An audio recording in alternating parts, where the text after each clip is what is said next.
आज है हमारे पास, जैसा कि आप देख सकते हो, आप देखते ही समझ गए होंगे कि ये कौन सी चीज़ है। आज है हमारे पास लाइन टेस्टर। दोस्तों देख सकते हो, लाइन टेस्टर आराम से मार्केट में 10 रुपये से लेकर 50 रुपये तक आराम से उपलब्ध होते हैं। ये दोस्तों लाइन टेस्टर हर इलेक्ट्रिशियन के पास या हर बिजली का काम करने वाले मतलब जो व्यक्ति होते हैं उनके पास ही होता है, और ज़्यादातर घरों में भी हमें इन लाइन टेस्टर्स का उपयोग किया जाता है। दोस्तों ये लाइन टेस्टर आमतौर पर क्या करते हैं, हमारे घर में जो भी बिजली आ रही होती है उसको डिटेक्ट करते हैं कि हमारे घर में इनके अंदर एक इंडिकेटर लगा हुआ होता है। जब भी हम इसको फेस के संपर्क में लाते हैं तो इसके अंदर का जो इंडिकेटर होता है वो जलने लग जाता है, और हमें ये जानकारी मिलती है कि हमारे घर में जो फेज वाला वायर में फेज आ रहा है या लाइट आ रही है कि नहीं आ रही है। ये लाइन टेस्टर्स हमेशा क्या करते हैं, ये हमेशा फेज वाले वायर में फेज को ही डिटेक्ट करते हैं। दोस्तों आर वाई भी तीनों फेजों को ये आराम से डिटेक्ट कर सकते हैं। ये लाइन टेस्टर आर वाई भी तीनों फेजों को आराम से डिटेक्ट कर सकते हैं, और 220 वोल्ट से लेकर 440 वोल्ट तक आराम से इनका उपयोग हम लाइन में कर सकते हैं। दोस्तों ये जो हमारे जो लाइन टेस्टर होते हैं इनके अंदर ऐसा कौन सी चीज़ होता है कि जो हमें ये बताता है कि हमारे घर में लाइट आ रही है, मतलब हमारे जो फेज वाला वायर में फेज आ रहा है कि नहीं आ रहा। इससे हमेशा हम क्या करते हैं, फेज को ही डिटेक्ट कर सकते हैं, हम इसे न्यूट्रल को डिटेक्ट नहीं कर सकते। ये हमेशा लाइन टेस्टर हमेशा फेज को डिटेक्ट करने के लिए ही बनाए जाते हैं, और जब भी हम इसे फेज के कॉन्टेक्ट में लाते हैं तो इसके अंदर का इंडिकेटर जलने लग जाता है। तो दोस्तों आज हम इन लाइन टेस्टर्स को पूरा खोलने वाले हैं और देखने वाले हैं कि इनके अंदर कौन सी चीज़ ऐसे होती है कि जिसके द्वारा हमें पता लग जाता है कि हमारे घर में लाइट आ रही है या फेज में फेज आ रहा है कि नहीं आ रहा है।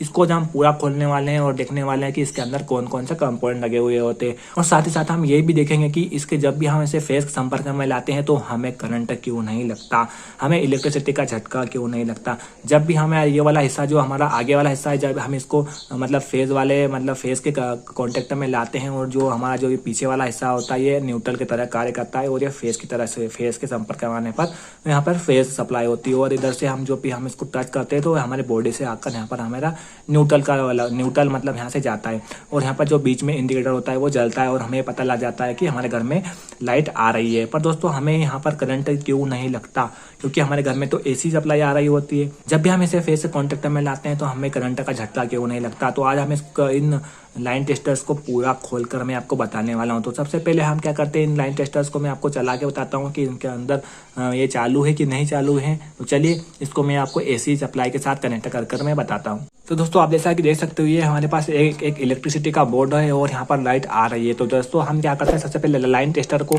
फेज वाले मतलब किन्हीं भी एक सॉकेट में यहाँ पर डाल के देखते हैं कि सबसे पहले हम इस वाले सॉकेट में डाल के देखेंगे तो दोस्तों यहाँ पर हमारा इंडिकेटर नहीं जल रहा है, और दूसरे वाले सॉकेट में डाल के देखते हैं तो देखिए दोस्तों तो यहाँ पर हमारा इंडिकेटर ग्लो हो रहा है। देखिए दोस्तों मतलब यहाँ पर हमारा जो फेज है मतलब वो आ रहा है, मतलब हमारे पास लाइट आ रही है। दोस्तों ये हमेशा क्या करता है कि जो है फेज को ही डिटेक्ट करता है, न्यूट्रल को डिटेक्ट नहीं करता।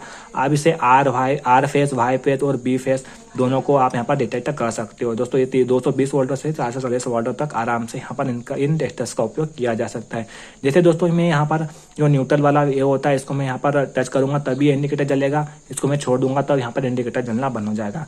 यहाँ पर ये जैसे कि देख सकते हो यहाँ से इसको न्यूट्रल सप्लाई मिलती है, और इस वाले से हमेशा यहाँ पर फेज सप्लाई मिलती है, तभी इसके अंदर का जो इंडिकेटर होता है वो जलता है। देख सकते हैं दोस्तों इसमें हमें करंट क्यों नहीं लगता। तो दोस्तों आज मैं इस पूरे टेस्टर को खोलेंगे और देखेंगे कि इसके अंदर क्या होता है, और ऐसा क्या होता है कि हमें यहाँ पर करंट नहीं लगता है। तो चलिए इस टेस्टर को खोलते हैं और देखते हैं कि इसके अंदर कौन से कंपोनेंट लगे हुए होते हैं।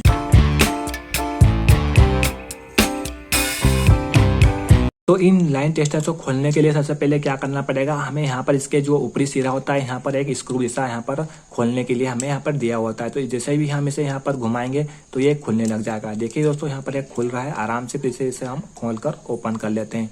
इसके सबसे पहले यहाँ पर आपको एक कैप देखने को मिलेगा, ये स्क्रू जैसा एक कैप है, ये आराम से ऊपरी हिस्से में फिट हो जाता है। फिर यहाँ पर एक जो हमारा जो पेन होता है, पेन होल्डर जैसे यहाँ पर क्लिप होती है जो आराम से हमें जेब में रखने के लिए, जेब में इस टेस्टर को लटकाने के लिए काम में आता है, तो इसको हम साइड में रख देंगे। फिर इसके बाद एक निकलता है एक स्प्रिंग, देख सकते हो यहाँ एक स्प्रिंग है। फिर इसके अंदर हम देखते हैं कि और क्या क्या निकलता है। देख सकते हो दोस्तों इसके अंदर एक और निकला चीज यहाँ पर निकली हुई है, यहाँ पर एक इंडिकेटर निकला, देख सकते हो ये एक इंडिकेटर है। तो दोस्तों जैसा कि आप देख सकते हो एक लाइन टेस्टर्स के अंदर निकलने वाले सभी कंपोनेंट को हमने यहाँ पर बाहर निकाल लिया है। आप यहाँ पर देख सकते हो सबसे पहले यहाँ पर एक इंडिकेटर है। दोस्तों यही इंडिकेटर हमें इंडिकेट करता है कि इसमें लाइट आ रही है या नहीं आ रही है। जब भी हम इस लाइन टेस्टर्स को लाइट के संपर्क में लेके जाते हैं या फेस के संपर्क में इसको टच करते हैं तो ये इंडिकेटर ग्लो होता है। इस इंडिकेटर के सबसे पहले ऊपरी सिरे में एक वायर लिपटा हुआ है, तो ये वायर क्या करता है, यहाँ से इसको न्यूट्रल सप्लाई मिलती है। न्यूट्रल सप्लाई इसको कहाँ से मिलती है, आप यहाँ पर देख सकते हो ये स्प्रिंग है, ये स्प्रिंग क्या करता है, इसके ऊपरी हिस्से में इस प्रकार से कनेक्ट हो जाता है। ये स्प्रिंग कनेक्ट होने के बाद साथ साथ इसके ऊपर एक केप लगता है दोस्तों। ये केप क्या करता है, इसके वो इस स्प्रिंग के ऊपर यहाँ पर स्क्रू के मतलब सहायता से, स्क्रू जैसा होता है इसकी संरचना, इसके यहाँ पर लग जाता है और हम जब भी इसके ऊपर टच करते हैं तो हमारे शरीर से होते हुए इसको न्यूट्रल सप्लाई मिलता है और यहाँ पर ये इंडिकेटर ग्लो हो जाता है। इसके निचले सिरे में आप देख सकते हो, एक निचले सिरे में भी एक वायर यहाँ पर आपको देखने को मिलेगा। ये वायर यहाँ पर इसको यहाँ पर फेस सप्लाई मिलती है दोस्तों। जब भी हम इस इंडिकेटर जो हमारा लाइन टेस्टर होता है इसको यहाँ पर लाइट के संपर्क में, फेस के संपर्क में लेके जाते हैं तो सबसे पहले सप्लाई आती है इस रेजिस्टेंस के ऊपर। तो दोस्तों ये रेजिस्टेंस ही होता है जो इस हाई वोल्टेज को लो वोल्टेज में कन्वर्ट कर देता है। मतलब ये रेजिस्टेंस क्या करता है, जो हमारे पास जो 220 वोल्ट ऐसे आ रही होती है उसको कम वोल्टेज कर देता है। मतलब उसके वोल्टेज को इतना लो कर देता है कि हमारा जो ये इंडिकेटर है ये ग्लो हो जाए। और ये रेजिस्टेंस ही कारण है कि हमें करंट ये रेजिस्टेंस नहीं लगने देता। जब भी हम इस रेजिस्टेंस को इस मतलब जो लाइन टेस्टर्स के अंदर लगे हुए होते हैं, सभी लाइन टेस्टर्स के अंदर रेजिस्टेंस लगा हुआ होता है और इस रेजिस्टेंस की सहायता से ही ये इंडिकेटर ग्लो होता है। नहीं तो इस मतलब इंडिकेटर को यदि हम डायरेक्ट एसी की सप्लाई में लाएंगे तो ये हमारा जो इंडिकेटर ये फट जाएगा या तो फिर जल जाएगा। ये इंडिकेटर ही हमें, ये जो रेजिस्टेंस होता है, ये रेजिस्टेंस ही हमारे जो एसी सप्लाई होती है उसको बहुत ही कम कर देता है। इतना कम कर देता है कि ताकि हमारा जो इंडिकेटर जल सके और हमें ये करंट भी नहीं लगने देता। क्योंकि यहाँ पर क्या होता है कि जो हमारा सर्किट पूरा होता है उस पूरे हुए सर्किट में जब भी हम किसी मतलब हमारे हाथ को लगाएंगे तो वहाँ पर हमें करंट लग जाता है। तो पर दोस्तों उस सर्किट के बीच में यहाँ पर एक रेजिस्टेंस लगा हुआ होता है। ये रेजिस्टेंस वोल्टेज को इतना कम कर देता है कि ये इंडिकेटर जल सके और हमें यहाँ पर करंट भी नहीं लग सके। तो जैसा कि देखा दोस्तों, हमने एक जो लाइन टेस्टर को पूरा खोल के बताया आपके सामने। तो और इसके अंदर कौन कौन से कंपोनेंट लेके, सबसे पहले मुख्य कंपोनेंट तो हमें यहाँ पर एक इंडिकेटर जो कि हमें ग्लो कर ये बताता है कि हमारे पास जो फेज है वो आ रहा है कि नहीं आ रहा है। फिर यहाँ पर एक रेजिस्टेंस है दोस्तों। ये रेजिस्टेंस को हम इसकी वैल्यू को नापते हैं कि ये रेजिस्टेंस कितनी वैल्यू का है। तो हमारे पास उसको मल्टीमीटर भी है तो हम इस रेजिस्टेंस की वैल्यू को भी माप लेते हैं कि कितनी वैल्यू का इसमें लगा हुआ है। तो दोस्तों आप देख सकते हो हमारे पास एक मल्टीमीटर है, उस मल्टीमीटर को हमने यहाँ पर 200 के ओम पर यहाँ पर सेट कर दिया है और आप देखते हैं कि इसका जो रेजिस्टेंस है वो आता है कि नहीं आता।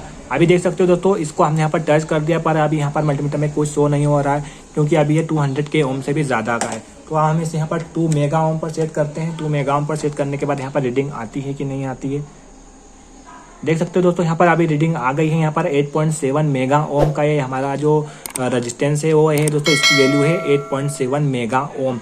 यहाँ पर इसकी वैल्यू हमने यहाँ पर मल्टीमीटर से भी मेजरमेंट कर लिया। तो दोस्तों इसकी वैल्यू हमारे पास है 8.7 मेगा ओम की इसकी वैल्यू है। इस हमारे पास इस रेजिस्टेंस की वैल्यू 8.7 मेगा ओम है। तो यही रेजिस्टेंस होता है कि हमारे जो हाई वोल्टेज को लो वोल्टेज में मतलब जो इसके लो मतलब कम कर देता है। जो हमारे पास 220 वोल्ट एसी आ रहे होते हैं इसको ये हीट के रूप में बाहर निकाल देता है। आधे वोल्टेज को, इसकी एनर्जी को डाउन कर हमारे जो इंडिकेटर चलाने लायक वोल्टेज को ही आगे बढ़ाता है दोस्तों। रेजिस्टेंस का काम होता है, रेजिस्टेंस मतलब जो हाई वोल्टेज मतलब 220 वोल्ट आते हैं उसको कम कर देता है और बाकी वोल्टेज को यह हीट के रूप में बाहर निकाल देता है और जो हमारे जो इसकी वैल्यू के मतलब द्वारा सेट हुए वोल्टेज होते हैं वही इसको बाहर निकालता है और हमारे इस इंडिकेटर को जलाता है। तो आज हमने इस लाइन टेस्टर को पूरा आपको खोल के बताया दोस्तों। आपको ये वीडियो कैसा लगा, तो आपको ये वीडियो अच्छा लगा तो प्लीज़ हमारे यूट्यूब चैनल इलेक्ट्रिकल कलयुग यूट्यूब चैनल को प्लीज़ सब्सक्राइब कर दीजिएगा। इस वीडियो को लाइक कर दीजिएगा, ज़्यादा से ज़्यादा शेयर करिएगा। तो चलिए दोस्तों मिलते हैं नेक्स्ट वीडियो में नेक्स्ट टॉपिक के साथ। जय हिंद।